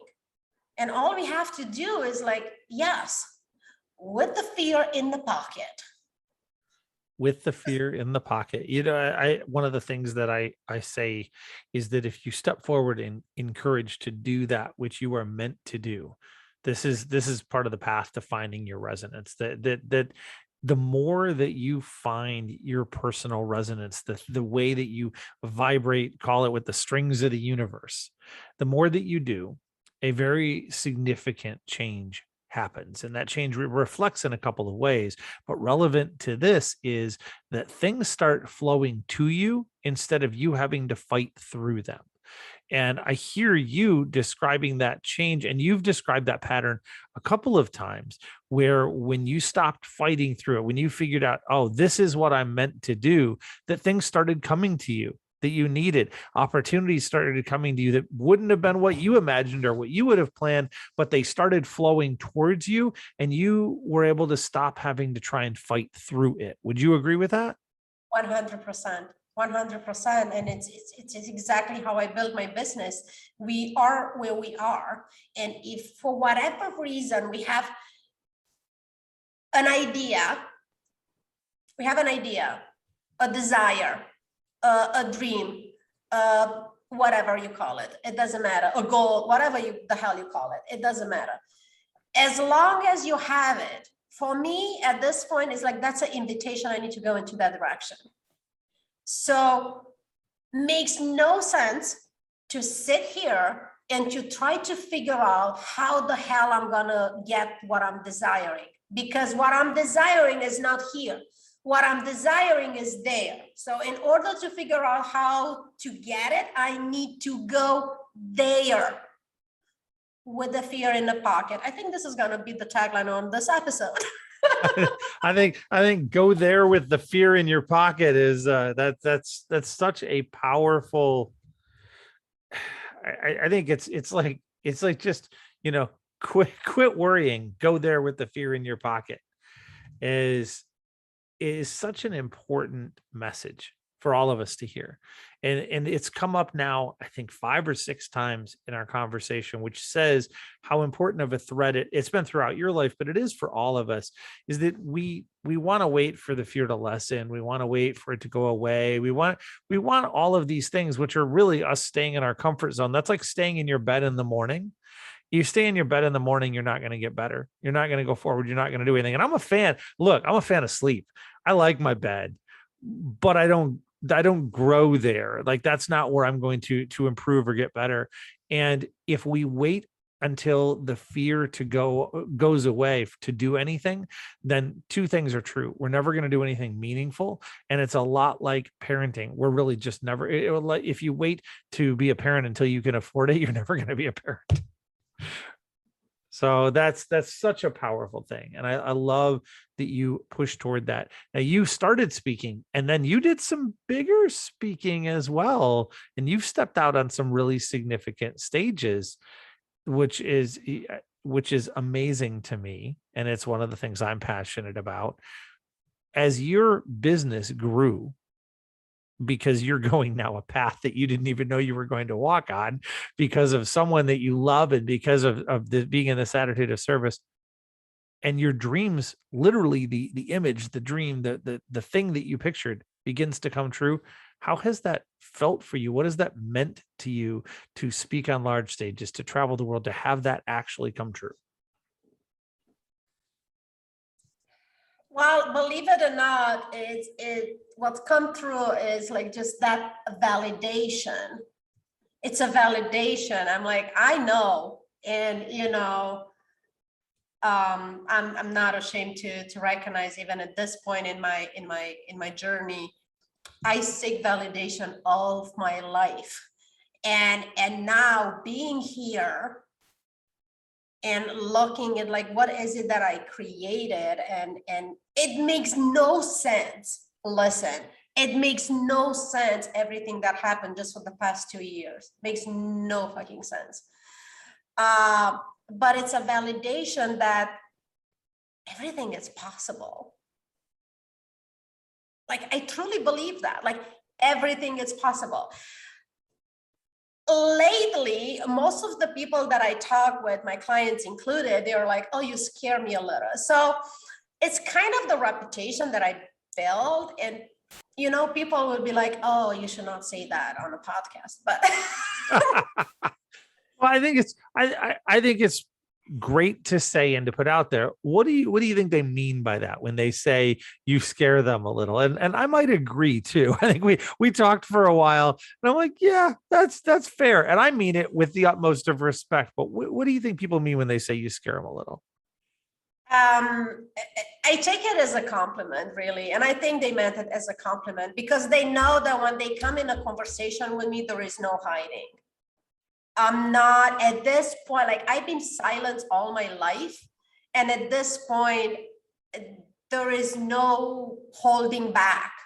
And that doesn't necessarily come through nice most of the sometimes, or even through translation or whatever, come across like very bold or too direct, too straightforward, to this, to that. But the reality is, like, my clients and people, they hire me, they know it's like, okay, she's going to tell me how it is. She's not going to bullshit me. She's going to call my bullshit. And there is no hiding. And this is exactly why I'm hiring her for, because now they could come into my space and know that for that time that we are together, we're gonna steer some shit up. Because that's why you hire me for. You don't hire me for to be your friend and your girlfriend, whatever. We get, like, my clients are my friends, and we get to be friends outside of the coaching session. In a coaching session, you hire me to kick your ass, and it's exactly what I'm doing. So, but it's coming to, you know, like you look at friendships and relationships and romantic relationship and whatnot, is that idea of like, you scare me a little, is not everybody could handle this type of approach. And it's for me to decide that I'm trusting you that you could handle your own feelings. And whatever I'm saying, it's what I'm thinking and what I'm feeling, and has nothing to do with you. So if that triggers you, that's great. That's something for you to look into it, right? But is when we start the conversation, right? What people think about me is just, RuPaul says that. What people think about you is not your damn business. And that it's so simple. Well, I think combine that with another popular saying that I like a lot, which is that we spend so much time worrying about what people think of us, only to find out later that they barely do. Right? Is that we do not occupy their mind as much as we think we do. Yes, and especially when we are so worried about the people that actually they're not the people that want to support us and want to encourage us. And it's like we're seeking validation for people that they don't even belong in our life, because we just want to convince them that we are right. So that's the freedom that we talk about when we get to find out the new boundaries that we set with these people or events or emotions or whatever, all the boundaries all across. And then that's where I got to tap into a different level of freedom, because up until that point, I connect freedom was just like having the freedom to travel and whatever, while having a US passport. But that's not enough.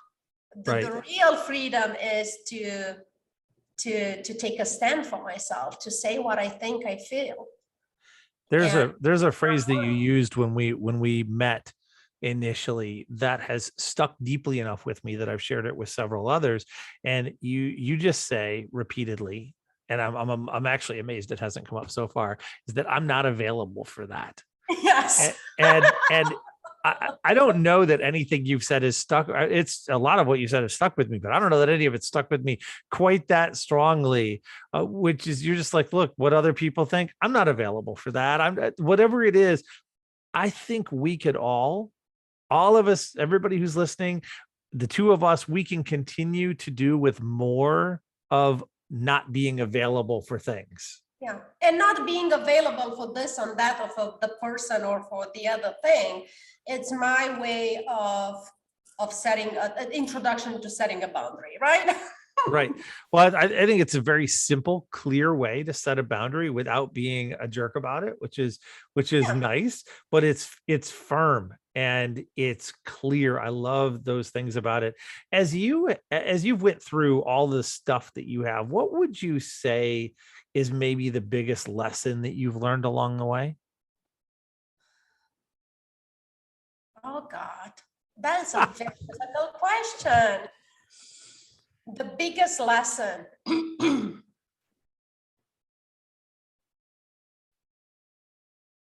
One? Are you serious? I mean, you can give me two if you'd like. I mean, you're welcome to. There are no rules. I've learned that with you already. Yeah. Wow. All right. Let me see. It's easy now to say that the biggest lesson is to just be yourself. Very simple. Yes.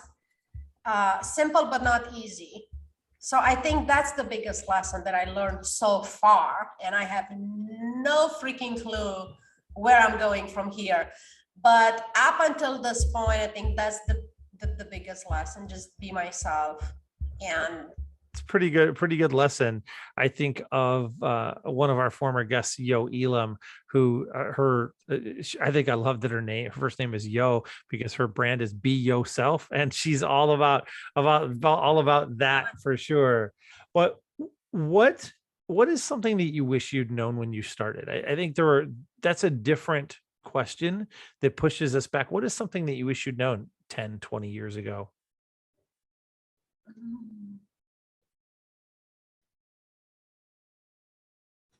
I think this is what I wish to know. I wish I knew that it's okay to be who I am, and it's enough and sufficient to just be me, and don't try so damn hard and doing what other people do, or trying to be like other people.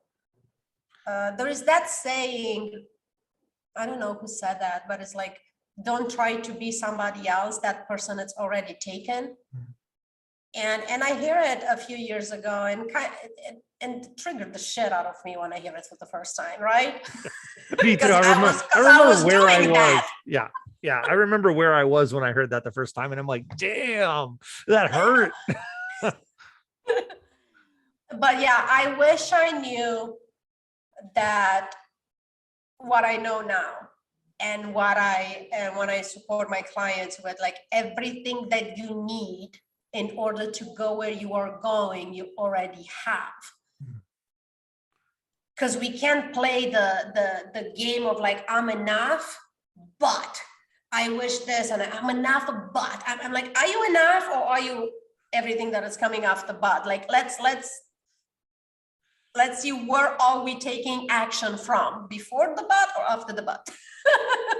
That's a great comment. I have an English degree, and one of the few lessons that I took that has stuck deeply from my college years is that anytime you use the word but in a sentence, it erases everything that happened before that in the sentence. And Right. so now if I hear myself say the word but, I'm like, oh no, that's not good. I'd like to reconstruct my sentence, sir. Can I make a change now? That's where it goes. You know, the point being that, especially when we talk about business and entrepreneurship, is, at least what I'm doing, and what I support my clients to do, is to build a business from inside out. Because all my life up until now, I was doing the other way around. Right. And that idea alone, it helped me to make big life decisions for the past decade. Like, even living in New Zealand, I decided to move back to United States because it was a matter of, like, I've been traveling a lot. It's very difficult to travel from there. And like, where am I doing? What are the options? The options are, am I changing my lifestyle to accommodate my residence, or am I changing the residence to accommodate my lifestyle? Right? Like, from inside out. Same for the business. It's like, oh, but how do I set my calendar? Where my clients are? What time zone? Like, what am I doing here? Am I setting a business to accommodate my lifestyle, like from inside out, or the other way around? So I wish I knew this, that I'm enough. What I have is valuable, and I get to pull in the support that I needed in order to help me express my gifts. And I get to do that however the hell I want it. Yeah, I love that. And I think that triggers into another good question about other entrepreneurs. You get to do this how you want. They get to do it how they want. What do you think is maybe the most important characteristic, or one of the most important characteristics, that an entrepreneur needs to have if they're going to be successful? Commitment. Commitment. And commitment, I mean, I might mean different things for different people, but commitment for me has a lot in it. It's like you committed to that damn dream. I ask my clients all the time, okay, what are you committed to? Are you committed to that bullshit story that you try to get out of it, or are you committed to where you're going? because that's where we take action from.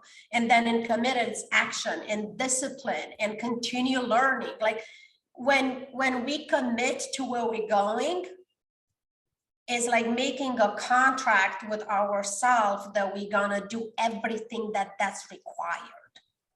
So while there is many magical steps for success or whatever, and you need action and you need discipline and you need this and you could have all that, but if you're not committed, none of them is going to follow through. Commitment is my opinion, of course. No, I think commitment is crucial. If you're not committed, you won't have resilience, you won't have grit, you won't have any of those things. And when you get punched in the mouth, you're not going to get back up because you weren't committed to it. Yeah. So as you've gone down this path, you've talked about different coaches and things like that. Are there any resources that you would point others to that have been useful to you? Either maybe it's people or books or podcasts or things like that, that you would say, hey, go read this or listen to this or follow this person? Oh yeah, all the above. I'm a Audible freak. Yeah, me too. I read a lot of books, like just looking around. There is a book here. There are 3 by my couch. I know that I have 2 in my bedroom. So, because I always read multiple books in parallel, but my Audible has whatever, 200 something. I don't have a title. But I will say, yes, here's the blessing and the curse. We have free access to so much content, like books, YouTube channels, free programs, free ebooks, free downloads. Like we have access to so much free content. And as I'm a consumer of free content, I also learned that when we actually really grow, when we actually invest in that content. So I think the best resources are to hire a coach. And not because I'm a coach, but because I did hire coaches. And as I say, I read 200 books and none of them are waste. But when that coach lights what I'm hiding, a book cannot do that. I mean, books give us informations. Podcasts, I love listening to podcasts because we hear a story. We get to tune into the people they're talking. We get to tune into their energy. We get to connect with our story. So then it's shifting something in us. So I find that like it's growth there. But yeah, I don't have a name. I'm sorry, Dan. No need to apologize. I think the feedback that you gave is important, and it wraps around a couple of concepts that I believe, which is that each person is different, but broadly, the principles that are true everywhere is that leaders are learners, right? That yes. we're people who move forward, and to go forward, we need to pour into ourselves, and we do that. I'm certainly a huge fan of coaches. I believe coaches, if you find the one that is right for you. So I like you. I don't say that because I am one, although I'm certainly glad to help and support just like you are when we have the right fit. But I believe that coaches they're the accelerant. They're the gas on the fire in many ways. If you don't have the fire of commitment, if you're not willing to put the coal in the engine, then you don't need a coach. You need to figure out what lights that fire. But if you've got a fire, if you're saying, look, I want to go somewhere in life, I want to do something, I want to grow, I want to take that step forward, then one of the greatest accelerators you can find in the world is that person who's outside of your 4 walls, the 4 walls of your mind, that can give you that objectivity, that can call you on your bullshit, and that can help you to move forward in a faster way. So I agree completely with you for that. Now, I think that just hiring a coach is already like on my invoices. I have this little thing like this transformation starts today. I truly believe that, like when you hire a coach, And especially when you do it for the first time, it's changing something in you. There is no coming back from that, because whenever in your life before you invest thousands of dollars to be into a space with another person, a stranger, to work on something that you don't even know what you're going to work on, to get the results that you didn't even know what they are, with no guarantees, like that's changed something. So it's like you are the investment. So it, for me, like when I invest in myself, and it's like I'm teaching this in my masterminds, it's like I am the investment in my business. I'm Right. the most important, valuable asset of my business, of my mission, of my future, of my dream. And this is a solid investment. I might invest into a funnel, into an account, into add into whatever. I don't know about that. But the one that I know that is going to show up and do the work, it's moi. So that I get to put more money in it, because there is no business without me. There is no dream without me. There is no mission without me. So I'm going to invest in me the most. Beautifully said. I agree 1,000% with that. And so that part I will leave where it is with an exclamation point. You had this dream to be a scientist as a kid. You've had dreams to do a number of other things, including be on stages and travel the world, which you've done. What are your dreams now? As you look out 3, 4, 5 years from now, what are your dreams?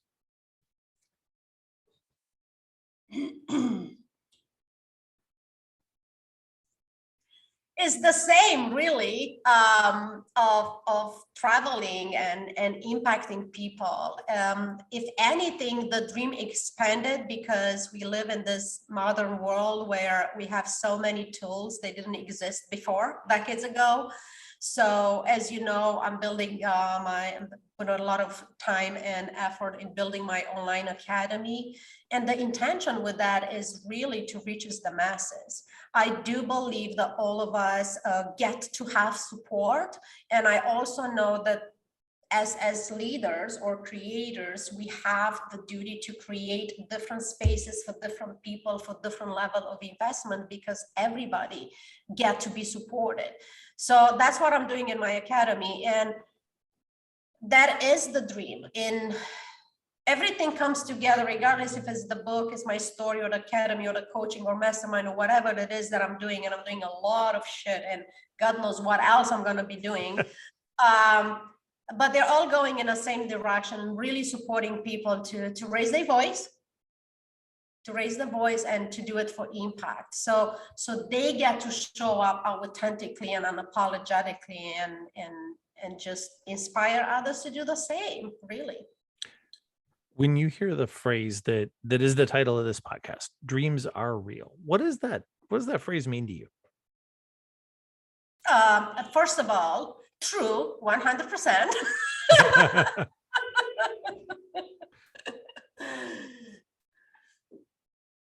If you could dream it, you could create it. So if you could create it, it's real.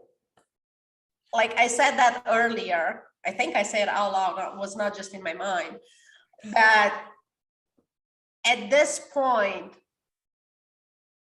there is nothing that I could dream and doubt myself that I cannot do it.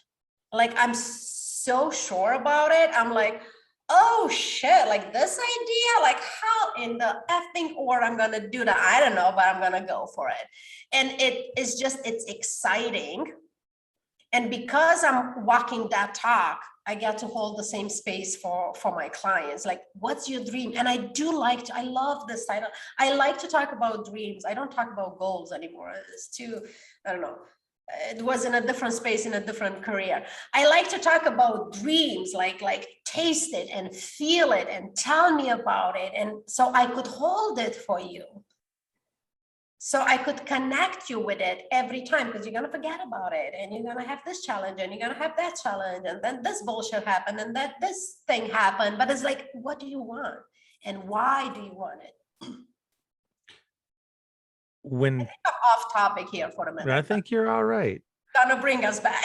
That's all right. I think you still took it down the right path, and it's a message people need to hear. And I'll flip the question around a little bit and ask you, when people look at you, myself included, and as I've been honored to meet you and learn about your world, and they tell you that you right now, as is, without changing a thing, without being on more stages, without doing anything else, you are living proof that dreams are absolutely real. How does that make you feel? Honored, proud.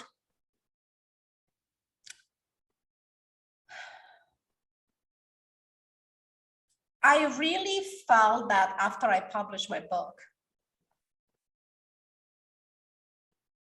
because it's a work of visibility and being honest and transparent and putting our souls on the table.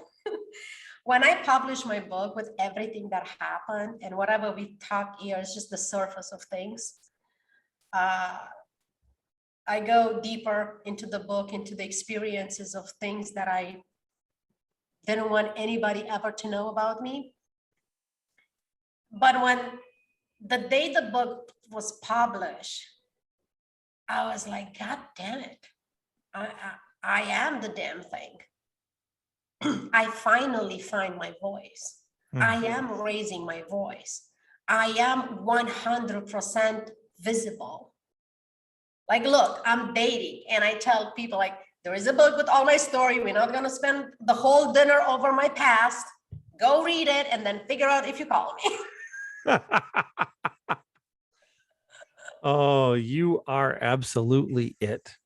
And you've been in different ways very fortunate. And I love how you recognize even the challenge being fortunate. And that brings us to our fortunate five. These are 5 questions that are pretty quick, often lighter. And I love to hear these answers because they give a little insight into the world that you've lived in. Here's first. What is the most exciting or adventurous thing that you've ever done?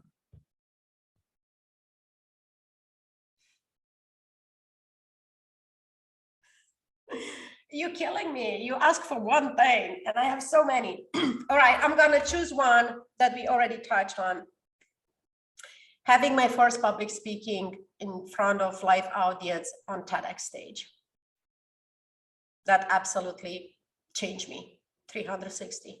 Oh, how did that change you? I got to hear that. And it's still changing me, and I'm telling you why, because when I say that to a person, most of people don't believe it. It's unheard of. But it kind of come to a completion of there are no fucking rules. Because all I knew is like, you need to do live videos, you need to do workshops, you need to go on this stage, on that stage, and bring a group and bring a group. And maybe one day, if you're lucky enough, you might even be on a TEDx stage. And guess what? That's where I started.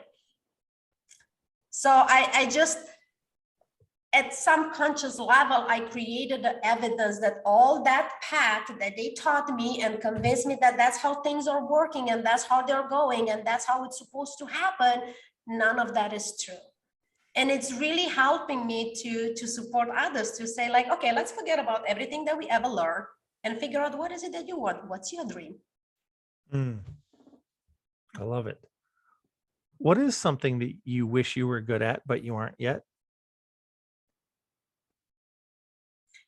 Besides flying, I wish I could fly.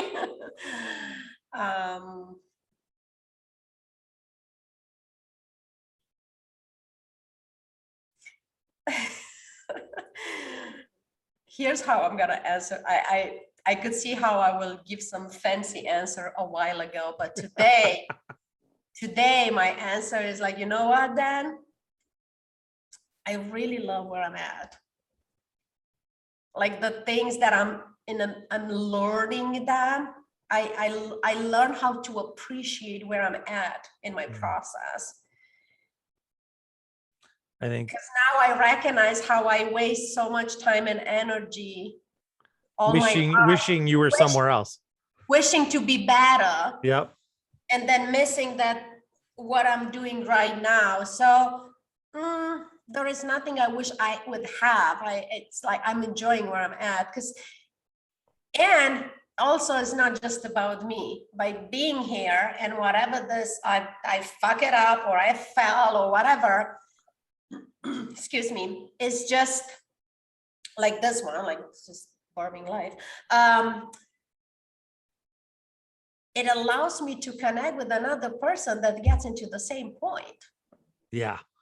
I love it. And I'm really a big fan of eagerness rather than impatience. And I spent most of my life either being wishful for the future or wistful of the past, and living where we are is one of the most important things to me. So I love that answer.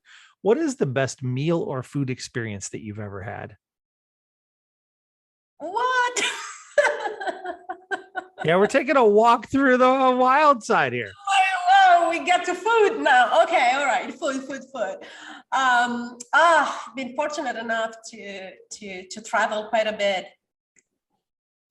But there is this special restaurant in Auckland, New Zealand, that it's on top of the Sky Tower, and that was a really great experience. I'm not so much about the food as the experience around food. Mm-hmm.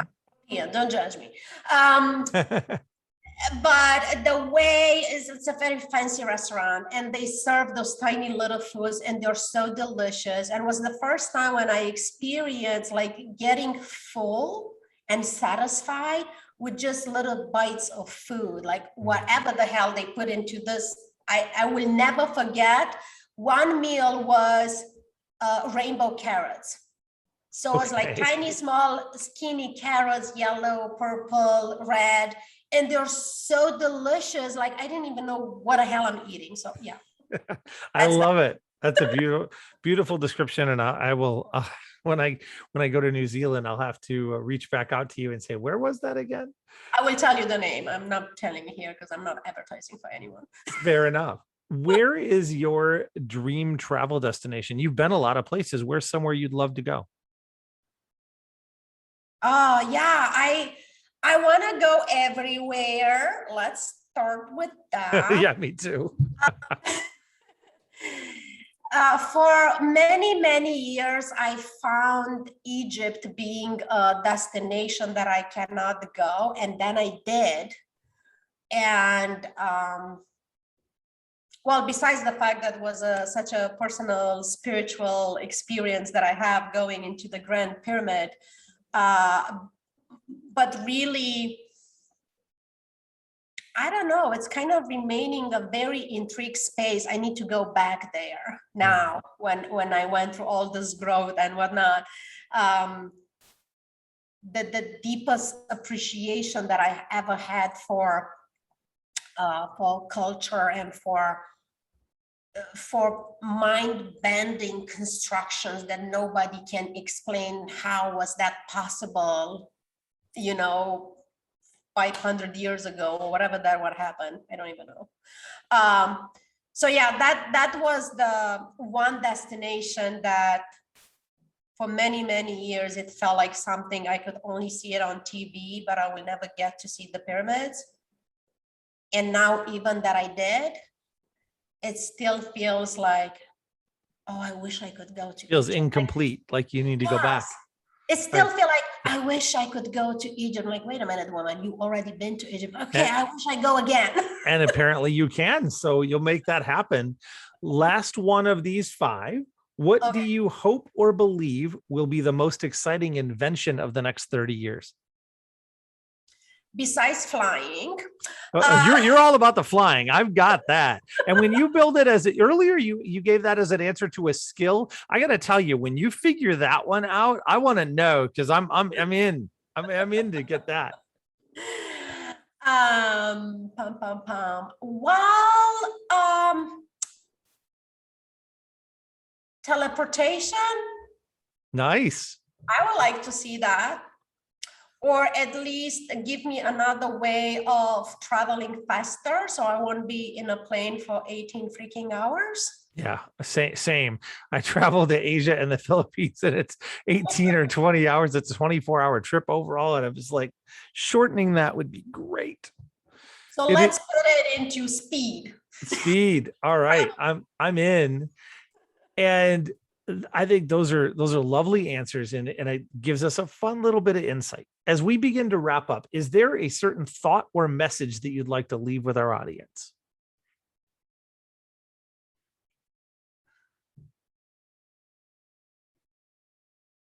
Yes, I think everything that we talk about, to zoom it into you matter. You matter, your story matters, your voice matters, and just pull in the support to clean up whatever bullshit doesn't let you to show up fully, because we are all here to show up fully and to contribute to this world. And I truly believe that, I'm just gonna say this, I'm gonna say it because it didn't come up for nothing. Never said it before. There you go. Dan, you ready? I'm ready. I'm ready. You got my attention. I'm in. I believe that the reason that the world's all fucked up is because we are not showing up fully. So I have whatever, when you ask me that, I just have this whatever visual of like the world is one entity, and it's like, it's not aligned because we are all in hiding and we are not showing up fully. So it's just like we walking around like this combobulated and fake, and that's why it's just like sickness. I think that's a powerful message. I mentioned earlier that I believe that the more that we find ourselves aligned with the strings of the universe that we're meant to be part of, the more things flow to us, and the rest of the time we fight through it. Well, it does feel in some ways that the world is fighting through it, and that the closer we get to an authentic existence and connected to the purposes that we each have, the more likely the world is to come together in a positive way. Amen.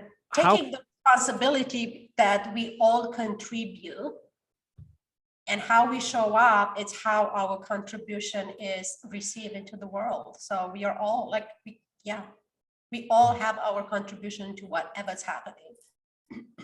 How can our audience find you? What are you working on that they should know about? Where should they connect? My website, simonaspark.com. Simple way. I'm Googleable. I like to say that. You're Googleable. I'm Googleable. You could Google my name and it's going to take you to places, and you could cyberstalk me. And they're good places. Do so. Simona, thank you so much for sharing your story, for bringing the light you do to the world, and for putting yourself out there in a way that is truly you. I'm confident it'll serve our audience very well, but I appreciate you and your time and just your willingness to share your light. Thank you. Well, thank you. You're very welcome. And thank you for creating this space. As I said, I love what you do, and it's different than we are used with. And actually you are pulling out the story. I truly believe that our story is just not our story. It's like so many other people's story, and this is how they get to connect. And if we together here in this couple hours help one person to get up and going, I think we've been quite successful. I agree. It's more than worth it. And I look forward to seeing your bright future continue to shine. Thank you again. Same. Thank you.